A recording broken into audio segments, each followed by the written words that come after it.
Hallo, herzlich willkommen zur zweiten Folge unseres Italien-Videoblogs.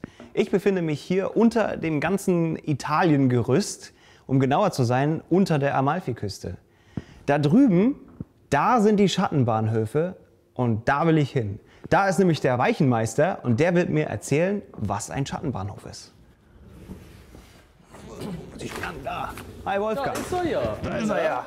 Au! Jetzt fährt er mir voll in die Beine, du. Ich dir den Fuß gefahren? Sag noch, pass auf. Entschuldige bitte. Ja, Mensch, ich habe keinen Führerschein für das Ding. Ach, hast du nicht? Nee. Und dann noch fahren, ne? Ja.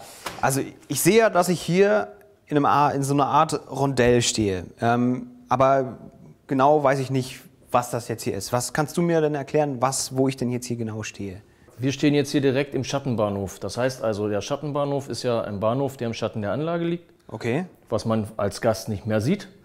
Und ein Schattenbahnhof ist einfach dazu da, um Züge abzustellen, damit die sich von ihrer langen Fahrt, die sie einmal um die Anlage machen, auch ausruhen können. Macht man dieses nicht, überhitzt der Motor, der Decoder geht kaputt, dann gibt es einen Kurzschluss, die Leute vom Leitstand müssen öfters dann her. Wenn es diese Schattenbahnhöfe nicht geben würde und man würde jetzt nur ein Gleis legen wieder raus, würden die ja ständig im Kreis fahren. Ja, das stimmt. Und das verhindert man damit. Immer 2 Etagen ist eine Bahn. Das hier unten, der untere Schattenbahnhof, und dieser wäre Hauptbahn 10. Der und der dort vorne liegt, das wäre dann Hauptbahn 11. Warum denn 2 Etagen? Ja, damit man noch mehr Züge fahren lassen kann. Das heißt also, du hast einmal Güterzüge und hast einmal D-Züge. Ja. So, und die musst ja jetzt mit Güterzügen, muss ich wieder Thema Rom anschneiden, kannst du mit dem Güterzug keinen Kopf machen. Das heißt also Kopf gegen Prellbock, also Richtung Prellbock fahren und schiebst den dann wieder zurück. Das geht nicht bei Güterzügen. Also musst du eine Strecke bauen, die reine Güterzüge haben und eine Strecke, die reine D-Züge haben. Aber wenn ich mir das jetzt hier mal so gerade anschaue, sehe ich ja, dass das eine Metallkonstruktion ist. Die Schattenbahnhöfe haben ein Eigengewicht. Das könnte man noch auf Holzgerüst machen. Okay. Jetzt kommt aber noch ein riesen Berg oben drüber weg, habe ich ja gesagt. Ja.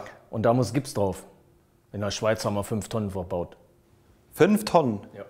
Wie ist das denn jetzt hier? Ist dieser Bereich denn jetzt schon komplett fertig? Der Bereich, wo wir jetzt hier stehen, das ist komplett fertig. Deswegen ist das mit Folie abgedeckt, wegen Staub und Dreck. Okay. Und dass das fertig ist und alles verkabelt ist, das sieht man daran, wenn du nämlich hier unten mal reinguckst. Da siehst du so viele bunte, rote, schwarze Leitungen. Und das ist im Prinzip dieser ganze Kabelknäuel von dem gesamten Schattenbahnhof hier oben. Ja, das ist schon echt ganz schön beeindruckend, muss ich sagen. Ja, einer fehlt aber noch, ne? Ist so. Ja, das ist so. Was meinst du, wozu das hier ist? Ja. Oder meinst du, das haben wir für kleine Leute zum Festhalten? Ja, sicher. Nee. Wir müssen ja den einen Schattenbahnhof dann noch fertig machen. Den da? Genau, und da gehen wir gleich mal hin.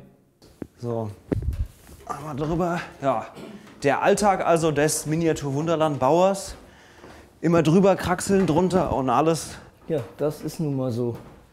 Bevor wir uns mit der 4. und letzten Ebene befassen, werfen wir einen Blick auf die verschiedenen Entstehungsphasen der fertigen 3 Etagen.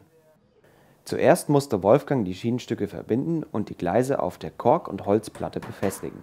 Ein aufwendiges Unterfangen. Die Weichensteuerung wurden auf spezielle Weise eingebaut, um die Wartung später zu vereinfachen. Statt direkt an der Platte sind sie an einer Art Holzfassung montiert. Die Bohrung der Löcher für die spätere Verkabelung übernahm statt Wolfgang allerdings Thomas. Hier war gerade die Beschriftung der Lötstellen von wesentlicher Bedeutung für die kommende Programmierung. Penibel brachte er die Kabel an den Gleisen an, um eine durchgehende Stromversorgung zu gewährleisten. Doch zurück zur Kunst des Gleisnagelns. Wie sieht das denn aus, wenn du jetzt hier in Aktion arbeitest? Mit deinem Hammer? Mit meinem Hammer.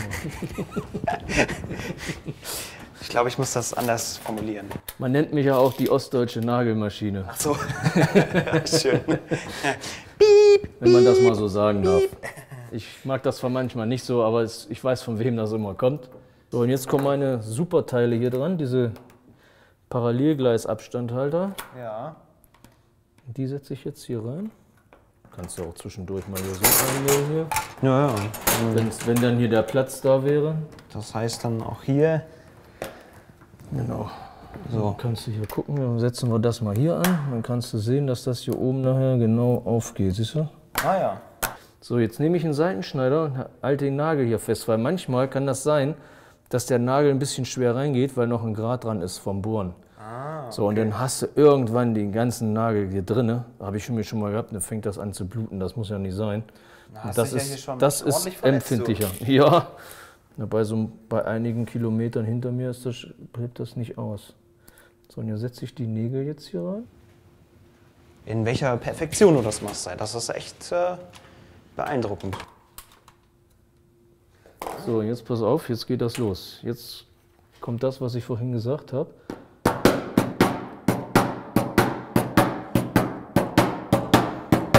Und das war die erste Miete.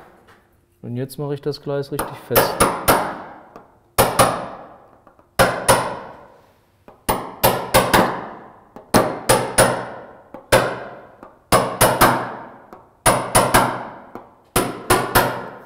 So, das den ganzen Tag. Da siehst du manche Gäste sagen, oh, das wäre kein Job für mich. Den ganzen Tag Nägel reinhauen, das wäre nichts. Ja.